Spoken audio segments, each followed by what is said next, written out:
சேவஸ்ல அடுத்து நம்ம பார்க்க போகிறது விஷுவலைசேஷன். விஷுவலைசேஷன் பண்ணுறதுக்கு ஒரு கைடன்ஸ் இருந்தால் நல்லாயிருக்கும். அந்த கைடன்ஸ் வந்து ஹெல்த்துக்கான விஷுவலைசேஷன் நான் இன்னைக்கு பண்ண போகிறேன். ஹெல்த்தியாக நீங்கள் இருக்கணும் அப்படின்றத வந்து எப்படி நம்ம விஷுவலைசேஷன் பண்ண போகிறோம்னா, நீங்கள் ஒரு ஹாஸ்பிட்டலுக்கு போகிறீங்க. அங்கே வந்து உங்கள் டாக்டர் வந்து உங்ககிட்ட நீங்கள் ஹெல்த்தியாக இருக்கீங்க, உங்கள் ஃபேமிலியும் ஹெல்த்தியாக இருக்காங்க அப்படின்றது சொல்ல போகிறாங்க.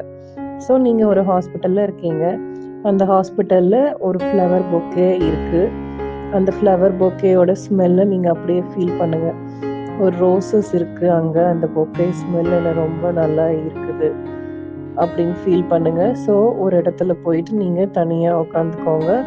உங்கள் கண்களை மூடிக்கோங்க. மூடிக்கிட்டு இப்போது நீங்கள் அந்த ஃப்ளவர் ஸ்மெல்லை அப்படியே ஃபீல் பண்ணுங்கள். பின்னாடி அந்த ஹாஸ்பிட்டலில் ஃபவுண்டைன் இருக்குது. அந்த தண்ணி சத்தம் உங்களை சுற்றி கேட்டுட்ருக்குது. ரொம்ப அழகான தண்ணி சத்தம் இருக்குது. நீங்கள் அதை ரெண்டுத்தையுமே ரொம்ப ஃபீல் பண்ணுறீங்க. நீங்கள் இந்த ரெண்டுத்தையும் ஃபீல் பண்ணுறப்பயே ரிலாக்ஸ் ஆகிருப்பீங்க. உங்கள் ஐஸை நீங்கள் நல்லா க்ளோஸ் பண்ணியிருக்கீங்க.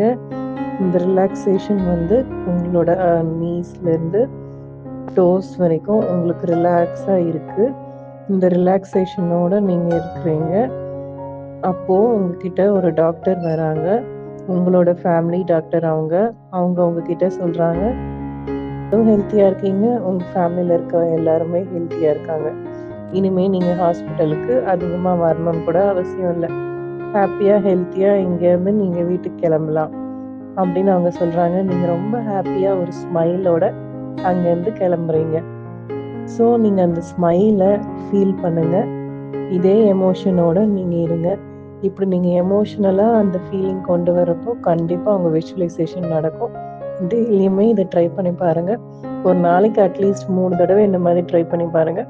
கண்டிப்பாக உங்கள் விஷுவலைசேஷன் சீக்கிரமாகவே நடக்கும்.